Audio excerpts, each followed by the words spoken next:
O neocolonialismo faz referência ao processo colonial que ocorreu no século XIX, quando as potências europeias colonizaram territórios, tanto no continente africano quanto no asiático. Aqui vamos falar sobre o caso do continente africano.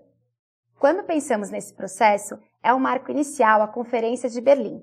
Ela ocorreu entre 1884 e 1885, na qual territórios africanos foram divididos entre as potências europeias.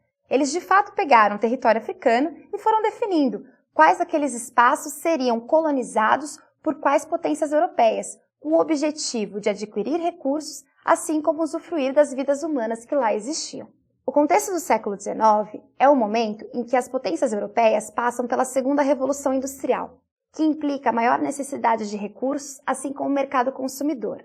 É nesse sentido que o território africano torna-se muito valioso, tanto pelos recursos minerais naturais que ele tinha a oferecer, assim como um ambiente para o excedente da produção europeia poder ser escoado, para além das vidas humanas que poderiam ser exploradas dentro de trabalhos no próprio continente africano e que renderiam lucros às potências europeias. Ideologicamente, os europeus justificavam a exploração do continente africano utilizando-se de um pretenso racismo científico, assim como justificativas de um fardo do homem branco em levar civilização ao continente africano e asiático.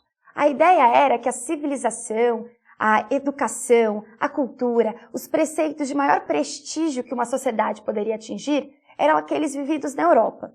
Assim, o homem branco europeu tinha como um dever civilizatório levar a sua cultura a outros lugares. Portanto, a colonização seria mais uma benfeitoria do que qualquer outra coisa. A exploração de recursos seria meramente uma moeda de troca, mas pequena diante dos grandes benefícios que eram trazidos àquelas populações. É claro que hoje nós olhamos a essas ideias e percebemos o quão absurdas elas são.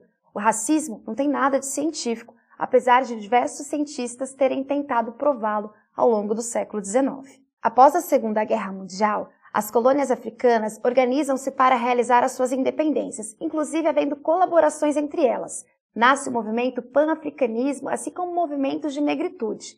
E assim, pouco a pouco, o continente foi sendo liberto. No entanto, as fronteiras desses países independentes ainda têm referência naqueles processos coloniais. Portanto, não respeitam as diferenças culturais e étnicas do continente.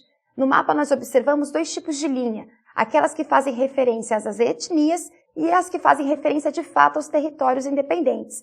Percebemos que elas não coincidem, e assim conseguimos começar a entender a complexidade desse continente, que enfrenta até os dias de hoje o legado do período neocolonial, com guerras civis e uma série de disputas, para além da desigualdade econômica e social que foi deixado por esse processo.